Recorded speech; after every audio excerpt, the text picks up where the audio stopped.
알브레히트 리칠과 고전적 자유주의 1822년에서 1889년 윤리적 문화 안에 내재하시는 하나님.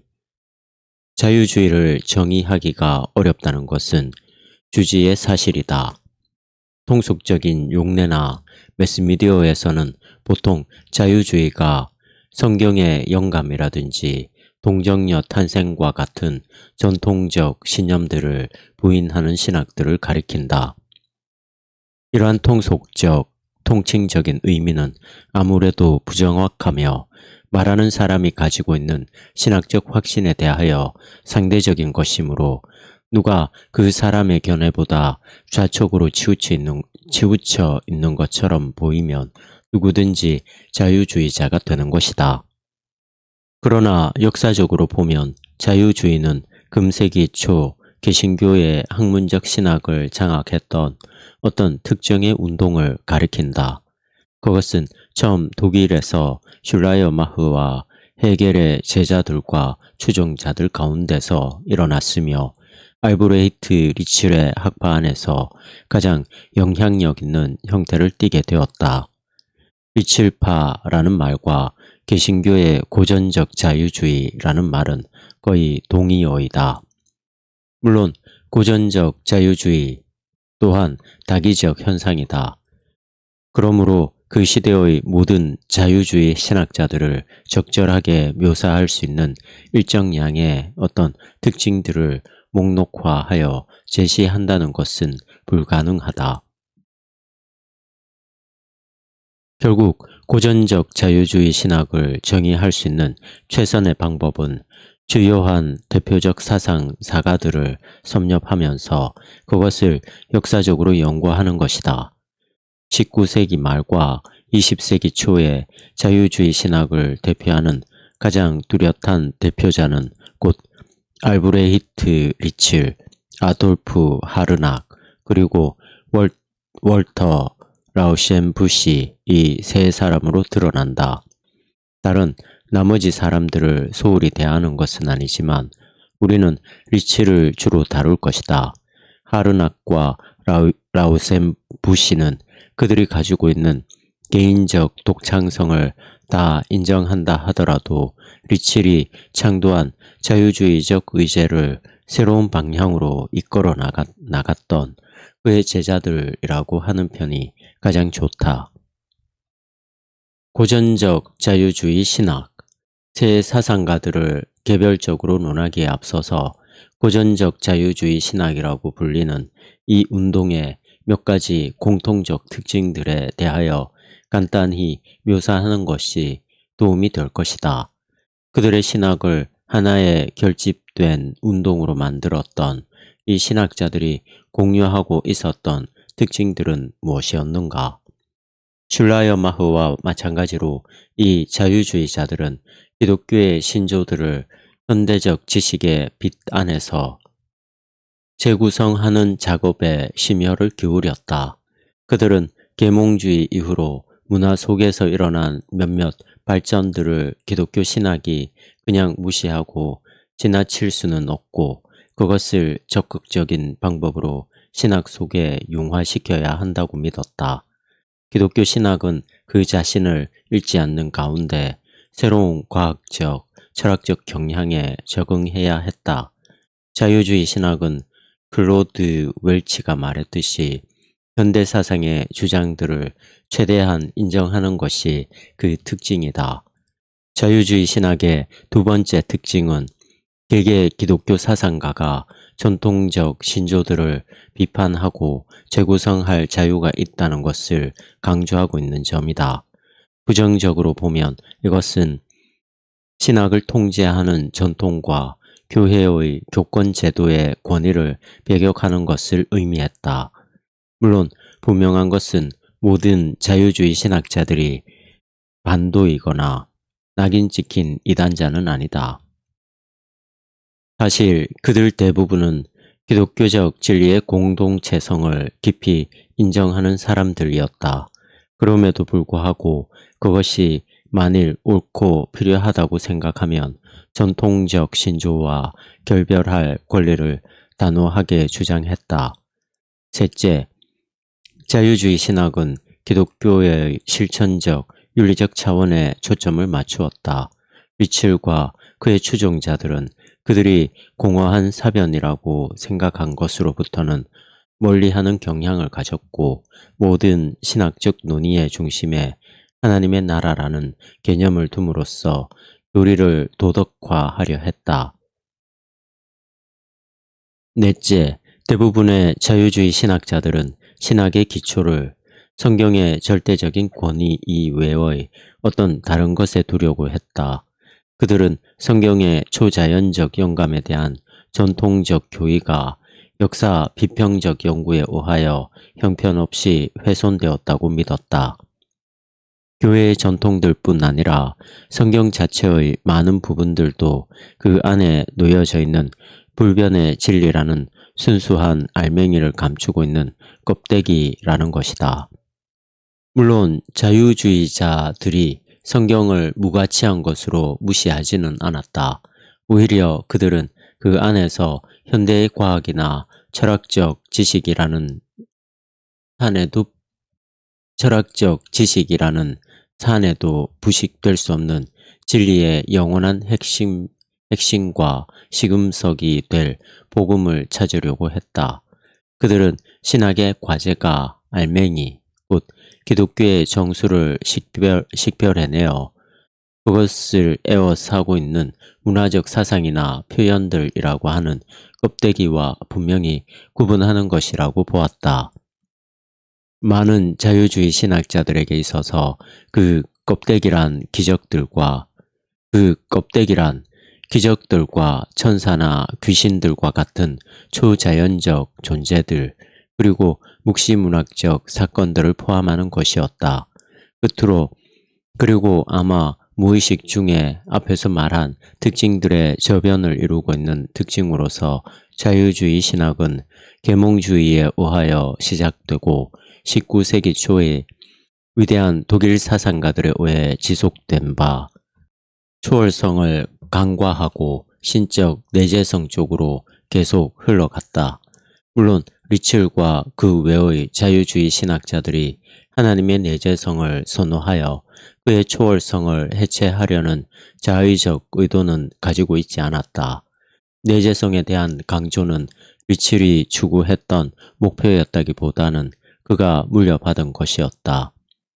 그러나 그가 하나님의 나라를 역사적, 윤리적 사랑의 사회로서 강조한 것은 하나님과 인간 사이의 불연속성보다는 연속성을 더 높여 계몽주의의 사상과 일치되게 하는 경향을 가졌던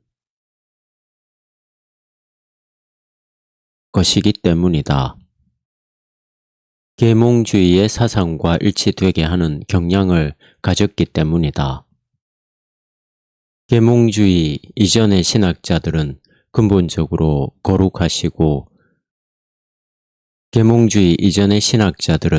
근본적으로 거룩하시고 초월적인 하나님과 죄악되고 유한한 인간들 사이의 분리를 강조했고 성육신은 그렇기 때문에 존재하는 큰 틈에 다리를 놓은 극적인 사건이라고 보았다. 반대로 계몽주의에서 시작되고 자유주의에서 그 절정에 다다른 신학자들은 예컨대 합리적이고 직관적이며 또는 도덕적인 능력과 같은 것에서 드러나는 하나님과 인간 사이의 연속성으로부터 신학을 세워갔다. 결과적으로 그들은 예수를 진주한 그리스도로 보기보다는 모범적 인간으로 보았다. 자유주의 운동의 정신은 그 운동의 주도적 학자들 가운데 한 사람이 했던 말 속에 잘 담겨 있다. 이 운동을 지지하는 사람들은 모두 과거에 이의 없이 받아들였던 많은 것이 내팽겨쳐지더라도 개신교적 기독교를 현대인의 영적 필요에 부합시킴으로써 거기에 새로운 힘을 가미하여 유포시킬 필요가 있음에 대하여 동의할 것이다. 알브레히트 리첼의 상과 경력 19세기 말 자유주의 신학의 핵심 인물은 알브레히트 리칠이다. 그를 독창성, 창조성 또는 지속적 영향력이란 면에서 슐라이어 마흐와 견줄 수는 없을지라도 1875년부터 1925년까지 미친 영향력 때문에 리칠 학파하면 개신교 자유주의와 거의 같은 말이 돼버렸다. 이렇게 슐라이어마허가 신학의 한 시대를 세웠지만 어떤 학파를 창도하지는 않은 반면 리칠은 한 시대를 연 것은 아니었지만 한 학파를 세웠다. 알브레히트 리칠은 1822년 프러시아 개신교회의 한 주교 가정에서 태어났다. 그는 어릴 적에 음악의 소양을 보였고 유년기부터 대단한 지적 능력을 보였다. 청년 리칠은 본 대학에서 신학 공부를 시작해서 티빙겐과 할레 대학 등에서 학업을 계속하다가 종래 학문적 준비를 마무리하기 위하여 본으로 돌아왔다. 대학에서 공부하는 동안 그는 슐라이어마흐, 칸트, 그리고 헤겔의 영향을 받은 신약학자 바우르의 영향을 받았다. 리첼은 1846년 본에서 처음 강사직을 얻었고 1864년에 게팅겐으로 이주하여 1889년 죽을 때까지 거기에 남아 있었다. 25년간 게팅겐에서 교수로 있으면서 그는 독일의 지도적 신학자라는 명성을 확립했다. 당대의 개신교 목사들과 교사들의 한 세대 전체가 그의 강의와 저술들에 의해 깊이 영향을 받았다.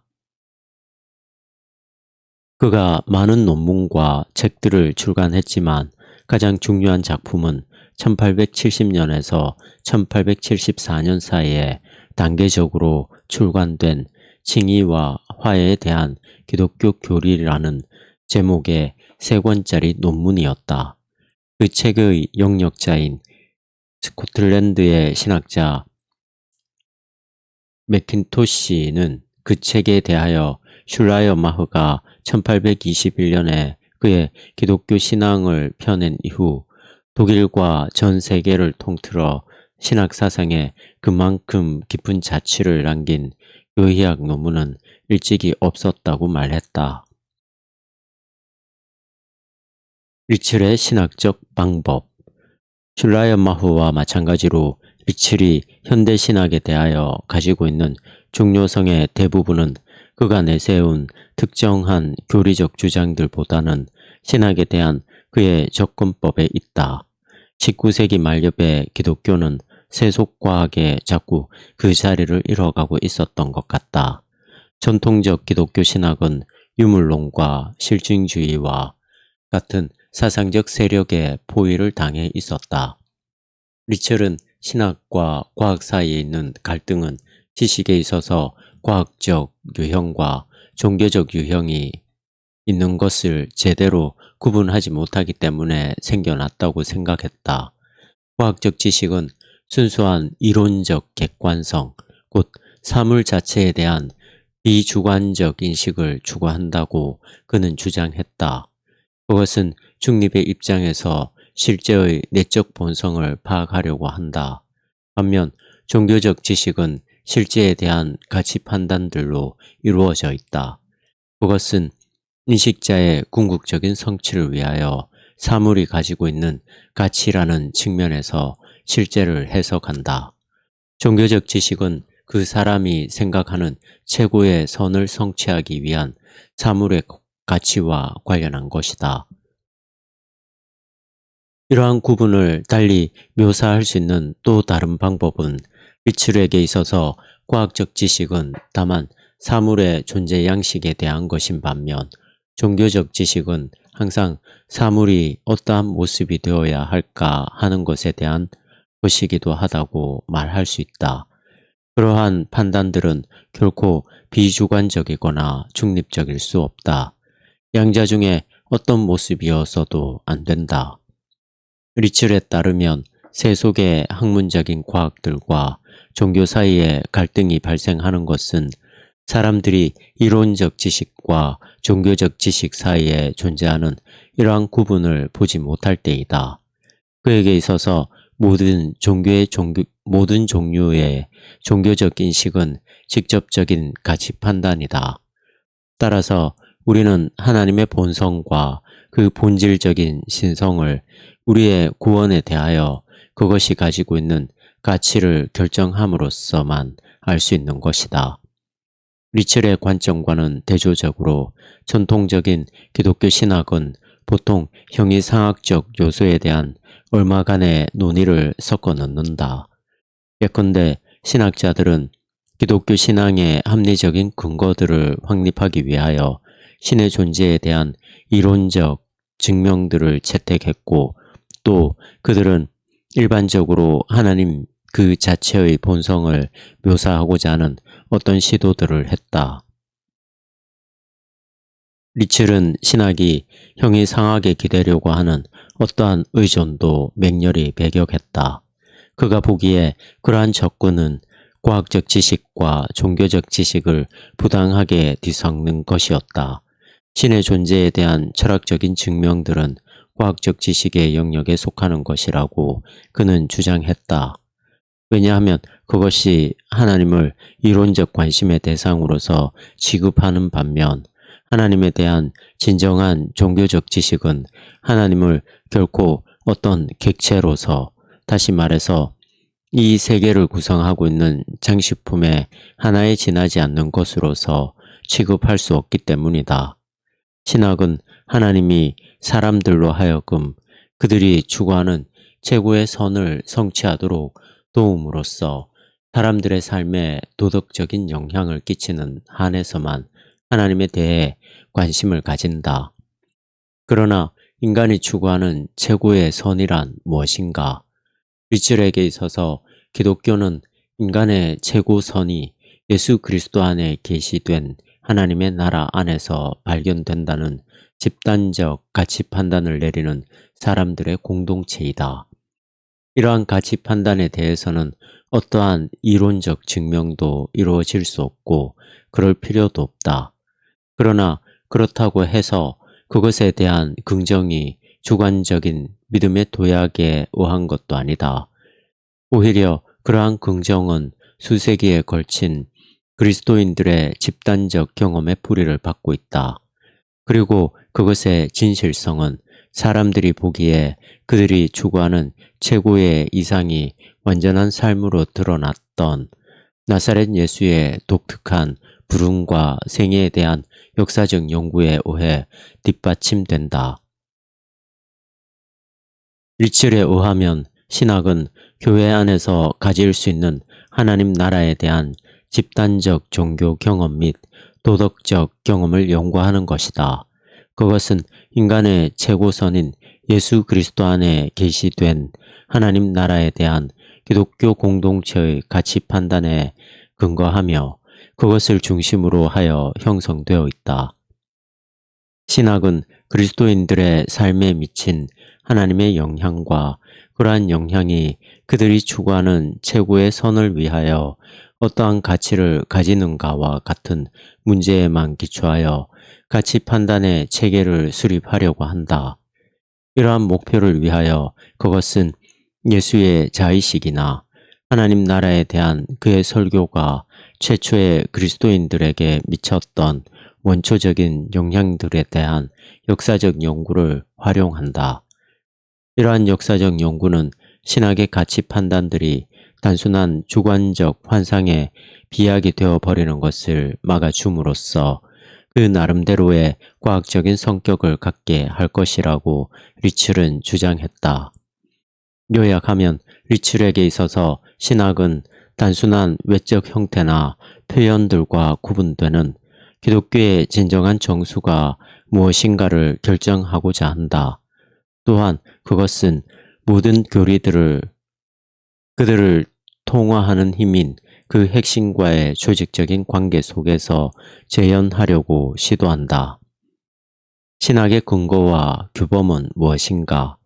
리첼에 따르면 그것은 성경 전체가 아니라 건전한 역사 비평적 연구를 통하여 결정된 사도적 사상 체계이다.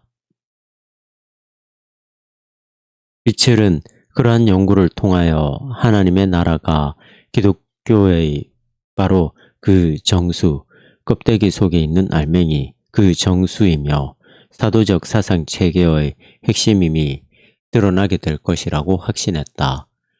리첼의 신학적 방법은 칸트 철학과 뚜렷한 유사성을 가지고 있다. 그의 사상은 칸트의 기본적인 인식론을 견지하는 한편 그의 회의론을 개량하고자 했던 게팅겐의 철학자 헤르만 로츠를 통하여 리첼에게 전수되었다. 칸트와 로츠가 리첼에게 미친 영향에 대한 문제로 많은 논쟁이 일었지만 적어도 이 정도의 사실에 대해서는 확신 있게 말할 수 있다. 리첼은 신학에서 형이상학을 삭제하고 종교를 가능한 한 윤리학과 밀접히 연관시키려고 했다는 점에서 칸트를 따랐다. 그는 인간들에 대한 하나님의 영향과는 무관하게 하나님 자신의 본질에 대하여 파고 들어가는 모든 사유를 회피했다. 물론 여기서 그는 칸트보다는 루터에게 더 호소하고 있다. 그러나 리첼은 하나님이 그가 행한 일을 통하여 정말로 알려질 수 있다고 주장한 데서 칸트와 달랐다. 그리고 그는 현상적 영역과 본체적 영역을 나눈 칸트의 구분을 싫어했다. 칸트에 대한 대안으로서 리첼은 로츠에게 크게 의존하여 어떤 사물을 이 경우에는 하나님, 어떤 사물은 그것이 이룬 결과, 이 경우에는 계시와 구원, 어떤 사물은 그것이 이룬 결과 속에 존재하며 그 속에서 드러난다는 사상을 지지했다. 하나님과 하나님의 나라. 리첼의 신론은 그의 신학적 방법론에 크게 영향을 받았다. 이러한 사실을 입증하는 1차적이며 가장 두드러진 증거는 그가 하나님을 이야기할 때 그분 자체를 놓고 거의 말하지 않았다는 것이다. 그는 기독교 신학은 하나님이 사람들에게 미친 영향 또는 결과에 대해서만 그리고 그러한 결과들에 부응하는 가치 판단들에 대해서만 관심을 가진다고 주장했다. 예컨대 리첼은 삼위일체에 대해서는 거의 아무런 말을 하지 않았다. 그는 그것이 이 세계에 대한 하나님의 관계와는 별도로 초월된 하나님의 내적 존재에 대한 교리라고 보았기 때문이었고, 그렇기 때문에 그것은 하나의 가치 판단으로서 명확히 표현될 수 없었다. 마찬가지 이유에서 그는 전능, 전지, 무소부재와 같은 하나님의 속성에 대한 전통적이고 형이상학적인 표현이 아무런 긍정적인 역할을 가지고 있지 못하다고 생각했다. 그가 그 속성들에 대하여 공공연히 부정하지는 않았을지라도 그러한 속성에 대한 묘사가 종교적 지식보다는 이론적 지식의 영역에 있는 것으로 치부했던 것 같다. 리첼에게 있어서 기독교 신학의 주된 긍정은 하나님은 사랑이시다라는 것이었다. 여기에 그는 덧붙이기를 기독교 신앙은 하나님이 인격적일 것과 초월적인 분 혹은 세속을 초월하신 분이기를 요구한다고 말했다. 리첼은 하나님 자체보다는 하나님의 나라에 대하여 더 많은 관심을 가지고 있었다. 예수는 하나님의 나라를 선포하셨는데 리첼에 의하면 그것은 사랑에 따라 조직화된 인류의 통합이다. 기독교 신앙은 그리스도 안에 계시된 이 나라가 인류가 추구하는 최고의 선해라고 파악한다.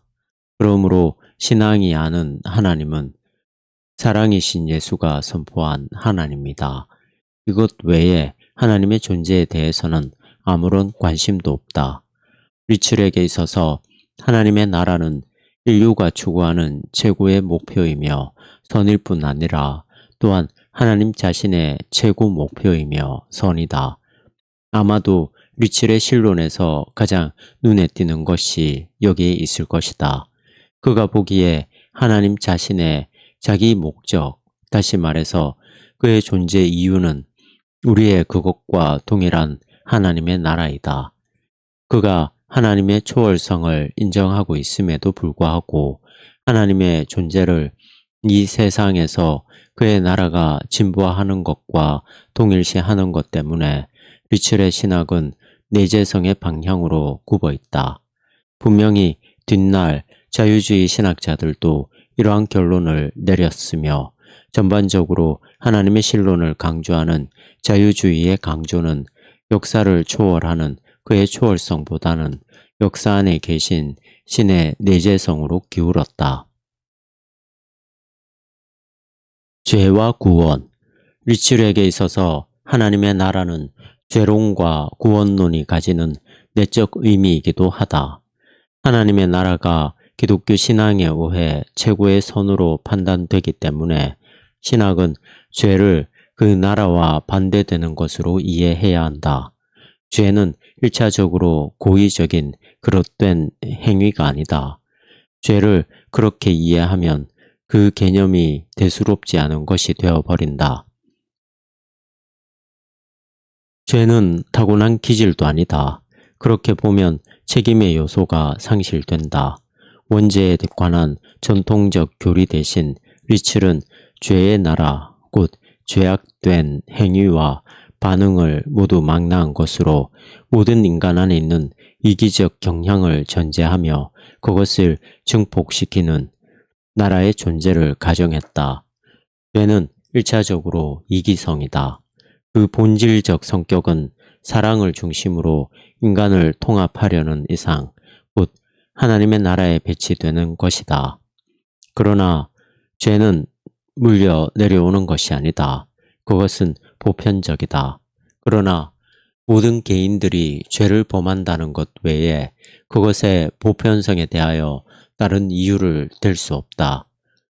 리첼의 신학적 저작 전반을 볼 때 하나님의 나라는 두 가지 초점을 가지고 있다. 하나는 종교적인 것이고 다른 하나는 윤리적인 것이다. 그 가운데 종교적인 초점은 하나님이 죄인의 죄가 용서되었다고 선언하는 구원의 순간, 곧 징의이다. 윤리적 초점은 하나님이 그와 화해된 남자와 여자들에게 이웃을 향한 사랑의 이상을 실현하라고 부르신다는 주장에 있다. 리첼에게 있어서 구원은 이 두 가지 초점 모두를 포함해야 한다. 죄론과 구원론에서 리첼 신학의 혁신적인 차세적 양상은 극명하게 드러난다. 그는 구원이라는 것이 1차적으로 어떤 저 세상에서의 지복적 상태에 이르는 것에 그는 결코 그러한 상태가 없다고 부정하지는 않았다. 지복적 상태에 이르는 것에 문제가 아니라고 믿었다. 오히려 구원은 1차적으로 하나님의 나라가 땅 위에 완전히 실현되는 것이다. 결국 기독교는 피한적인 종교가 아니라 사랑에 감화된 윤리적 행동을 통하여 세계를 변혁시키는 종교이다. 기독론. 아마 리첼 신학에 있어서 가장 논란거리가 되는 것은 그의 기독론일 것이다. 다시 한번 하나님의 나라가 그의 교리의 통어적 중심이 된다. 리첼은 그가 생각하기에 전통적 교리들의 사변적이고 형이상학적인 측면들을 대신하기 위하여 그것을 이용했다. 칼케톤 신조를 따르는 고전적 기독론은 예수 그리스도가 한 인격으로서 구별되는 두 성품, 곧 인성과 신성을 가지고 있었고 또 현재도 그러하다고 주장한다. 리첼은 예수의 신성에 대한 이러한 전통적 신조를 완고하게 거부했다. 이유는 그것은 종교적이기보다 과학적이라는 것이었다. 그것은 예수의 가치에 대한 판단이 아니라 그가 사람들에게 어떠한 영향을 미치기 이전에 그리고 그러한 역량과는 별도로 그가 소유하고 있었다고 사료되는 어떤 것에 대한 비주관적 주장이라고 리첼은 주장했다.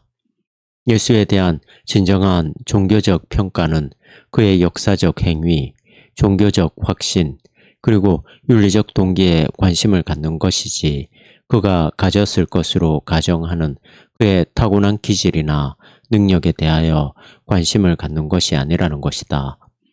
그가 우리에게 영향을 끼치고 있는 것은 후자가 아니라 전자이기 때문이다.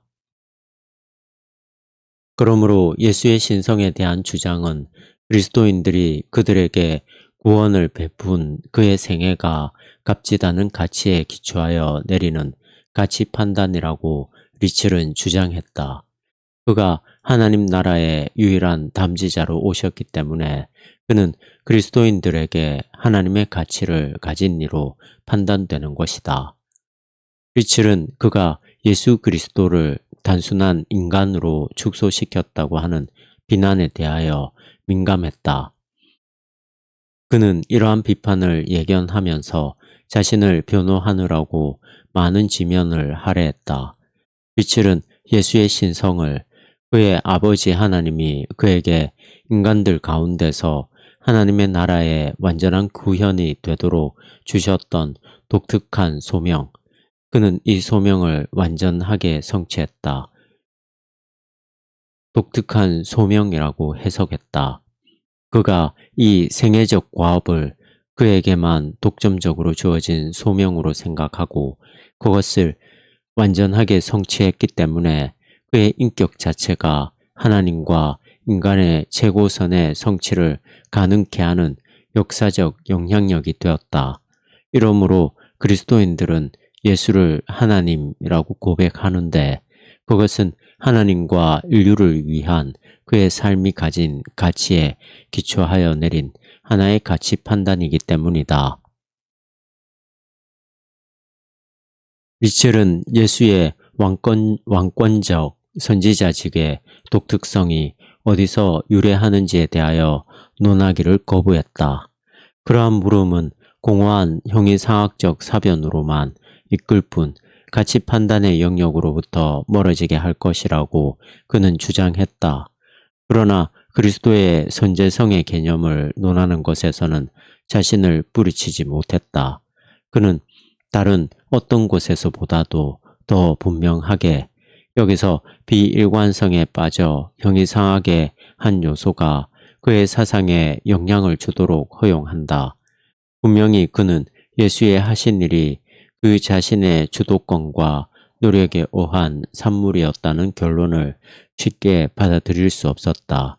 오히려 그것은 하나님의 마음과 그 뜻 안에 어떤 영원한 근거를 가진 것이었다. 그를 통하여 가능케 된 인류의 도덕적 통합이 하나님의 영원한 지식과 뜻의 대상인 것처럼 하나님 나라의 창설자요 주이신 그리스도도 그러하다. 그리고 그리스도는 그것의 원형이다. 또는 오히려 하나님의 지식과 뜻에 있어서 시간 안에서뿐 아니라 영원히 그리스도는 그의 공동체에 선행한다.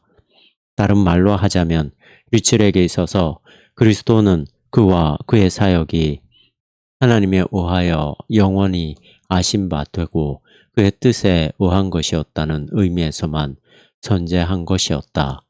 그리스도의 이상적 선재성에 대한 이러한 주장은 리첼 자신이 신학에 스스로 부과한 한계를 노골적으로 넘어가 버리는 것처럼 보인다. 그것은 인류 구원에 대한 그리스도의 가치에 대하여 역사적인 연구를 하는 것만으로는 지지될 수 없는 형이상학 혹은 존재론의 한 요소를 도입한다. 이러한 주장은 가치 판단의 영역을 넘어서 그리스도의 초월적 근거와 기원, 곧 리첼 자신이 그리스도의 신성에 대한 고전적 교리를 비판하면서 사변적인 것이라고 제외시켜 놓았던 영역이 실제함을 인정하는 것이다. 리첼의 신학에서 중심되는 것은 그리스도가 인류를 위하여 이루신 구원의 성취이다. 그런데 이것은 어떻게 일어나는가? 여기서 리칠은 예수의 아버지에 대한 소명적 순종의 개념을 소개한다. 예수는 하나님의 나라에 합당한 삶의 방식을 완전하게 성취했다. 그의 죄 없는 삶과 자발적인 죽음은 역사 안에 하나님의 나라를 계시할 뿐 아니라 그것을 이 세상을 변혁하는 힘으로써 공개했다. 리첼의 주된 관심사는 역사에 어떤 영향을 끼치는 하나의 도덕적 모범으로서 그리스도의 역사적 삶에 놓여 있었던 것 같다. 비록 그리스도를 이 세상의 죄를 위하여 하나님의 심판을 받는 자로 삼는 여하한 속죄의 교리도 명백히 거부했지만 그리스도의 죽음이 가지는 특별한 의미를 부정하지 않았다. 예수의 죽음은 하나님의 나라라는 대우에 전적으로 순종하는 그의 소명의 한 부분이었던 것이다. 리첼은 예수의 부활이나 올리우심에 대하여 별로 할 이야기가 없었다. 다만 실제적인 목적을 위하여 이 세상에 대한 예수의 지속적인 영향력에 대하여 하나님의 나라의 공동체에 지속적으로 힘을 공급해 주는 힘찬 도덕적 이미지로서 묘사하였다.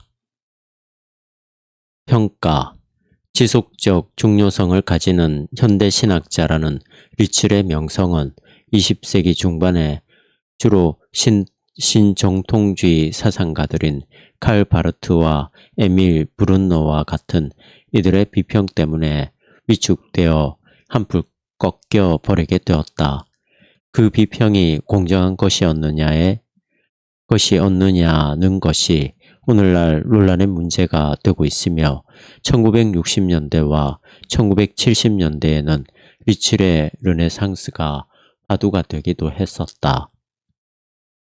가장 최근의 비평가들은 리첼이 탈계몽주의 시대의 과학, 철학과 갈등하고 있던 기독교 신앙을 그 불필요한 갈등으로부터 구해주었고 교회를 도덕화시키는데 공헌하였다는 사실에 동의한다. 기독교 신학이 피안의 세계에만 집중하고 있기 때문에 갈수록 윤리적 진보와는 관련이 없어지고 있다는 비난을 받고 있는 시대에 리첼은 그의 영적, 지적 능력을 동원하여 하나님의 나라 안에서 인간을 구속하시는 하나님의 구속이라는 기독교의 중심적 진리의 도덕적 능력을 묘사하였다. 그의 영향력이 미친 결과로 당대의 모든 기독교 목사들과 교사들은 사회 복음을 전개하였다. 리첼 신학에 대한 비판적 평가를 하려면 항상 다음과 같은 질문을 제기해야 한다. 즉, 한편으로는 이론적 혹은 과학적 판단을 하고 다른 한편으로는 종교적 혹은 가치적 판단을 한다는 절대적인 구분을 할 수 있는 것인가? 그의 신학 대부분은 바로 그러한 구분에 기초하고 있는데 비평가들은 그 자신도 그러한 구분을 일관성 있게 유지하지 못하였다고 반복하여 지적해왔다. 기독교 신학을 사고의 철학적 체계나 객관적이라고들 생각하는 자연신학들에 의한 압박으로부터 자유롭게 해주려고 시도한 것은 리첼만이 아니었다. 그의 신학적 방법에 있어서 중심적인 문제는 하나님 그 자체에 대한 여하한 논의도 단호하게 배제하려 했지만 자기 자신도 그런 식의 논의를 완전히 피하지 못했다는 데 있다.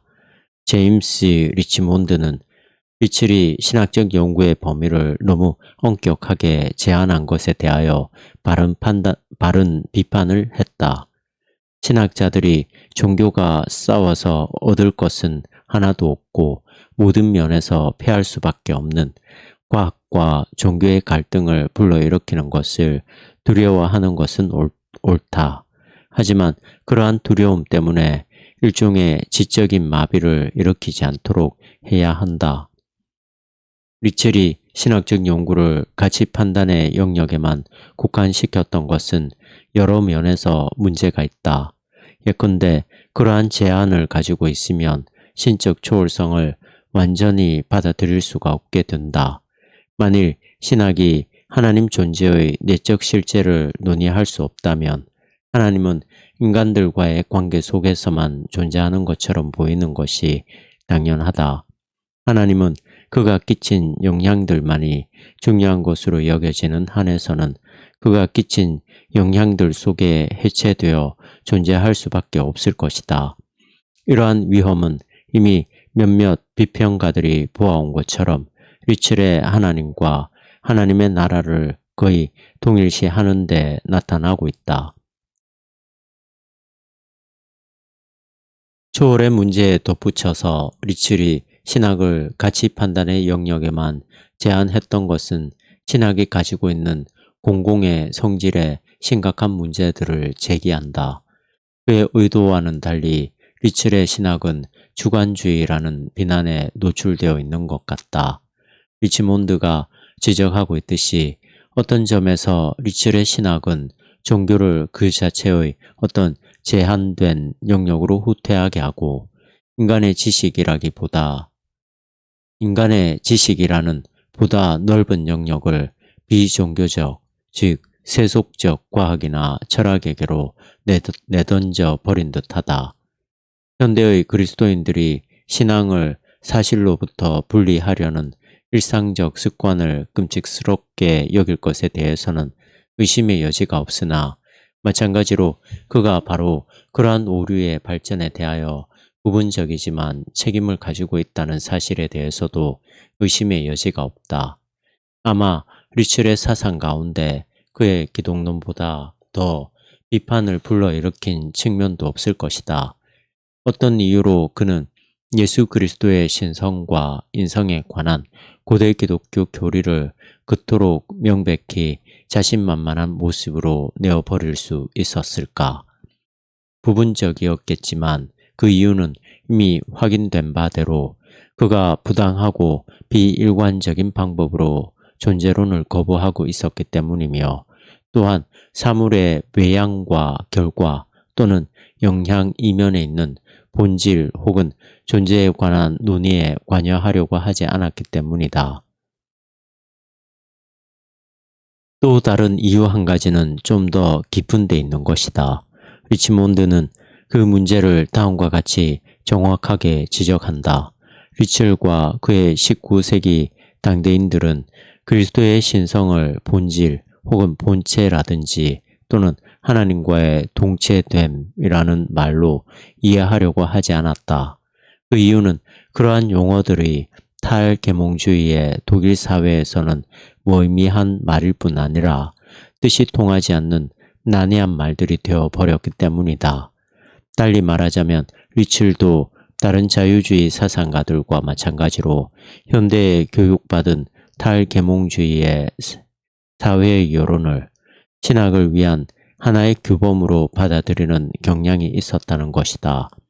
이 때문에 20세기의 바르트를 위시한 그 밖의 자유주의 비평가들은 리첼에 대하여 문화적 개신교라고 하는 다소 혹독하지만 그렇게 불려 마땅한 꼬리표를 붙여주었다. 리첼이 고전적 기독론을 배격했던 이유들을 아무리 좋게 생각해 보려고 해도 그것은 모호했을 뿐 아니라 그가 고전적 기독론 대신 제시했던 예수 이해도 환원주의적이라고 간주될 수밖에 없었다. 그의 견해를 거부하는 모든 사람들의 견해에도 불구하고 그는 예수를 인간의 종교적, 윤리적 이상으로 환원시켰다.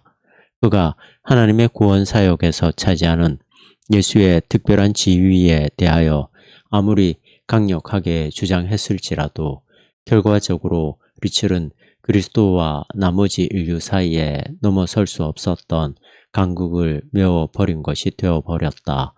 그 결과 예수가 하나님의 가장 탁월한 자기 계시라는 것을 믿을 근거가 남지 않게 되었다. 이러한 반론에 대하여 리첼이 제시한 유일한 답변은 역사 속에 출현했을지 모르는 그리스도와 맞먹는 어떠한 존재도 그에게 의존되어 있으며 그러므로 그에게 종속될 것이라는 것이었다. 물론 이에 대한 우리의 자연스러운 반응은 왜 그러한가이다. 대부분의 자유주의자들에 의한 설명들이 그러하듯이 그리스도의 인격에 대한 리첼의 설명은 신약 성경 자체로 소급되는 바 교회의 성육신을 중요하게 보는 기독론에 훨씬 못 미치는 것이다. 그가 말하는 그리스도는 결코 우리와 함께 계시는 하나님이 아니다. 제임스 리치몬드와 같이 그에 대하여 동정적인 비평가조차도 리첼의 기독론에 대하여 빈약하리만치 제약적인 것이라고 평하지 않을 수 없었다. 아돌프 하르낙 일찍이 언급되었던 대로 리첼의 신학은 금세기 초엽을 전후로 해서 북미의 주요 개신교회들 속에 그 영향력이 고르게 퍼졌던 자유주의 신학자들을 총망라하는 일개의 학파를 낳았다. 리첼 학파에서 두 사람이 각별히 드러나는데 그것은 그들이 그가 제시한 신학적 기초를 바탕으로 하여 창의적인 방법으로 그들 나름의 신학을 세웠기 때문이다. 그들은 독일의 학자 아돌프 하르낙과 독일계 미국인 교수인 월터 라우셴부시이다. 아돌프 하르낙은 금세기 초 개신교적 자유주의 신학의 가장 뛰어난 대중적 대변자였을 것이다. 그는 1888년부터 퇴임한 1921년까지 베를린 대학교에서 교회사를 가르쳤던 교수였다. 그의 강의에는 수백 명의 학생들이 몰렸고 그의 1600여 개에 달하는 학술적 글들로 그는 학문 세계에서 대단한 절찬을 받았다. 하르낙은 당시 독일 황제 빌헬름과 매우 절친한 사이여서 빌헬름은 베를린 왕립도서관을 포함한 여러 주요 문화기관의 장자리를 그에게 맡겼다. 1914년 그는 황제로부터 기사자귀를 받기도 했다.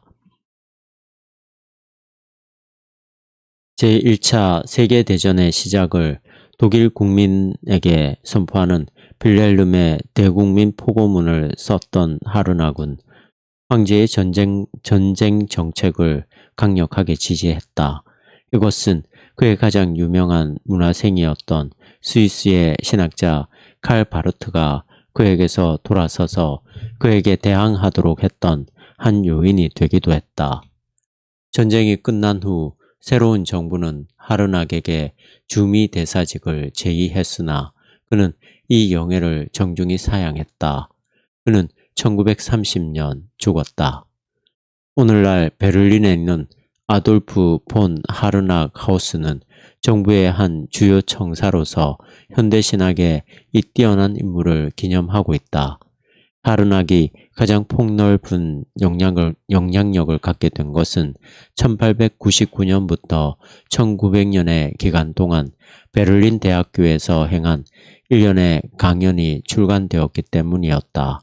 그것은 한 학생이 강의 내용을 그대로 기록하여 그 교수에게 봉정하여서 만들어진 책이었다. 1901년에 이 강의는 미국에서 기독교는 무엇인가 라는 제목으로 출판되었다. 이 책은 여러 판으로 지켜나왔고 그 이후 35년간 널리 읽히면서 자유주의 설교자들과 저술가들에 의해 인용되었다. 이 16번의 강의에서 하르낙은 진정한 기독교의 중심적 알맹이가 무엇인지를 확인하고자 했다. 그는 이것을 복음이라고 부르면서 신약 성경과 기독교 세계의 역사적 전통 안에서 그것이 전달될 때 문화적 껍데기에 쌓여 전해졌다고 보고 그 껍데기로부터 그것을 분리해 내려고 했다. 그는 예수가 자기 자신에 대한 것이 아니라 하나님 아버지에 대한 메시지를 선포했다는 논지를 제시했다. 예수가 복음을 전할 때 이 복음은 아들에 대한 것이 아니라 다만 그 아버지에 대한 것이다. 하른하게 오하면 이 복음은 세 가지 상호 연관된 진리로 구성된 간결하고 숭고한 것이다. 하나님의 나라와 그것의 옴, 하나님 아버지와 인간 영혼의 무한한 가치, 그리고 고차적 의와 사랑의 계명이 그것이다. 하르낙은 구약에서 거의 복음을 찾지 못했다. 심지어는 신약에서도 그것은 기적, 천사, 마귀, 그리고 묵시문학적 대이변 등과 같은 괴상한 이야기들에 가려져 있다. 교회사 전체를 통하여 교회는 힐합적 개념인 로고스를 그리스도와 동일시하는 등의 낯선 철학적 개념과 같은 껍데기로 씌워져 있었다. 그러나 하르낙은 이러한 모든 것에도 불구하고 복음은 예수의 하나님 나라에 대한 순수하고 간략한 메시지가 인간에게 알려질 수 있는 최고의 그리고 가장 영광스러운 이상으로서 받아들여지는 것을 통하여 잔존해 왔다고 보았다. 이 이상은 어떤 율법적 조령에 의해서가 아니라 사랑의 법칙에 의하여 결합된 사람들의 연합, 그곳에서는 사람이 자기의 원수를 온유함으로 정복한다. 사람들의 연합에 대한 전망이다. 월터 라우셴 부시. 하르낙은 하나님 나라의 이상을 구체적인 정치적 사안에 적용하는 데까지 이르지는 못했다. 오히려 그는 혁명적인 개혁운동에 불을 지르기 위하여 그것을 이용하는 자들에 대하여 신랄하게 비판할 정도였다. 월터 라우셴 부시는 이와 대조적으로 바로 그러한 일을 하는 신학자로서 그가 가진 거의 대부분의 창조적인 에너지를 그 일을 위하여 썼다. 라우셴 부시는 독일의 루터교 목사의 아들이었는데 그의 아버지는 미국으로 이민 온 지 얼마 되지 않아 침례교 목사가 되었다. 월터는 겨우 9살이었을 때 깊은 회심의 경험을 했다. 목사가 되라는 하나님의 부름을 느껴 그는 뉴욕에 있는 로체스트 신학교에 다녔는데 그의 부친은 독어로 강의하는 반의 교수였다. 이 젊은 목사가 처음 부임했던 임지는 뉴욕시에서도 특별히 가난한 지역의 어떤 헬스 키친이라는 곳이었다. 거기서 그는 커가고 있던 사회주의 운동에 가담하였고 기독교 사회주의 신문사를 설립했다. 1891년 라우셴 부시는 독일에서 몇 달간 신약학을 공부하게 되었는데 거기서 윤리적 하나님의 나라가 복음의 핵심이라고 강조하는 리첼 학파의 영향을 받게 되었다. 미국으로 돌아오자 그는 막 새로이 조직된 사회복음운동에 투신하여 신학적으로 가장 유능한 그 운동의 주창자이자 지도적 대변자가 되었다. 1897년에 그는 로체스터 신학교의 교회사 교수가 되었고 그의 저술과 강의들을 통하여 1918년에 그가 죽을 때까지 미국의 정치적, 경제적 개혁을 촉진시켰다. 대중적으로 소화될 수 있도록 쓰인 라우셴 부시의 대부분의 책들은 신학적으로 무거운 책들은 아니었으나 하나님의 나라의 윤리적 목표와 이상들을 구체적인 사회적 삶에 실제적으로 적용하는 것이었다. 가장 영향력을 크게 끼친 책이면서 그로 하여금 대중적 각광을 받도록 했던 것은 1907년에 출간된 기독교와 사회적 위기라는 책이었다. 이것은 당시 미국 사회가 가지고 있었던 빈부의 엄청난 격차에 대하여 적나라하게 쓴 것이었는데 이 책에서 그는 이러한 사회적 위기 속에서 그리스도인이 된다는 것은 가난을 영속화하고 있는 경제적 구조들을 구하기 위하여 일하는 것을 의미한다고 주장했다. 그는 그리스도인의 본질적인 과업은 술 취함이나 간통과 같은 죄악을 없애는 것이기보다는 모든 인간관계들을 새롭게 바꾸고 하나님의 뜻에 따라 화해시킴으로써 인간 사회를 하나님의 나라로 변혁시키는 것이라고 썼다. 그는 미국 사회에서 자유방임적 형태의 자본주의가 악의 나라의 한 모습이라고 지적하면서 미국의 그리스도인들에게 개개인의 영혼뿐 아니라 전체 사회 공동체 자체와 사회 구조들까지 회개하고 구원받도록 새로운 부흥 운동을 주도해야 할 것을 부르짖었다. 1912년에 라오센 부시는 그의 두 번째 주요 저서인 사회 질서의 기독교화를 펴냈다. 거기서 그는 그가 바라보는 부흥에 대한 구체적인 제안을 했다. 그는 주요 산업들의 사회주의화, 노동조합의 지원, 그리고 탐욕, 경쟁, 영리적 동기가 중심이 되어 있는 경제의 폐기를 주장했다. 그는 이러한 모든 변화가 바로 사회 질서의 점진적인 기독교화, 곧 인간 사회 안에서 하나님의 나라에 진보적으로 근접하는 것과 같은 것이라고 보았다.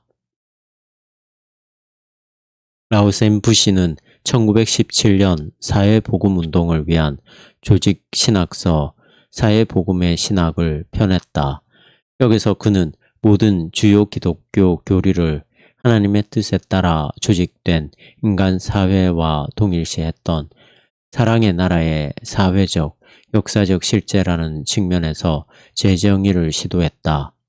라오센 부시가 기독교 신앙의 고전적 교리들을 노골적으로 부정하지는 않았을지라도 그는 그것을 하나님의 나라라는 통일된 중심적 주제의 빛 안에서 재해석하였다. 예컨대 예수가 가지는 주된 중요성은 그가 인간들에게 제시한 새로운 하나님 개념에 있었다. 하나님을 한 군주로 그리는 대신 예수는 그의 손을 잡고 그를 아버지라고 부름으로써 하나님 개념을 민주화했다는 것이다. 그리고 라오센 부시는 구원을 영혼의 자발적인 사회화라고 정의하였다. 미국의 사회복음 운동은 고전적 자유주의 신학을 가장 실천적으로 그리고 구체적으로 보여준 것이었다. 그 밑바닥에 깔려있는 신학적 방법과 주제들의 대부분은 리첼에게 온 것이었으나 이 운동은 유럽의 자유주의 신학에는 빠져있는 사회개혁을 위한 복음적 열정을 가미했다. 아직도 자유주의는 무시할 수 없는 세력으로 남아있지만 제1차 세계대전은 고전적 자유주의 신학을 그 사회복음과 함께 고전적 자유주의 신학을 그 사회복음과 함께 크게 휩쓸고 지나갔다. 그 이후에 몇십 년간은 새로운 형태의 개신교 신학인 신정통주의가 지배하게 된다. 이 새로운 운동은 리첼, 하르낙, 그리고 라우센 부시 등의 사상가들의 자유주의 신학에 대하여 가혹하리만큼 비판적이었다. 이 새로운 사상의 대변자 중 한 사람인 리처드 니버는 이제 자유주의에 대한 고전적 비판이 돼버린 다음과 같은 말을 썼다. 진노하지 않는 하나님은 죄 없는 인간을 십자가 없는 그리스도의 사역을 통해 심판 없는 나라로 보내셨다. 진노하지 않는 하나님은 죄 없는 인간을 십자가 없는 그리스도의 사역을 통해 심판 없는 나라로 보내셨다. 자유주의 신학에 대한 그 외의 모든 불만의 근저에는 하나님 나라가 역사 안에 내재한다고 하는 그들의 강조가 하나님을 이 세상 속에 해체시켜버리고 말 것이라는 신정통주의자들의 두려움이 있었다. 그렇게 되면 인간의 노력이 하나님의 주권을 대신하게 되고 그다지 신비로울 것도 없는 인간의 신격화가 거룩하신 하나님에 대한 예배를 대체하게 될 것이다. 부자유주의의 이러한 내재주의적 충격에 대한 신정통주의의 반응으로 20세기 신학은 시작된다. 이제 우리의 관심을 거기로 돌려본다.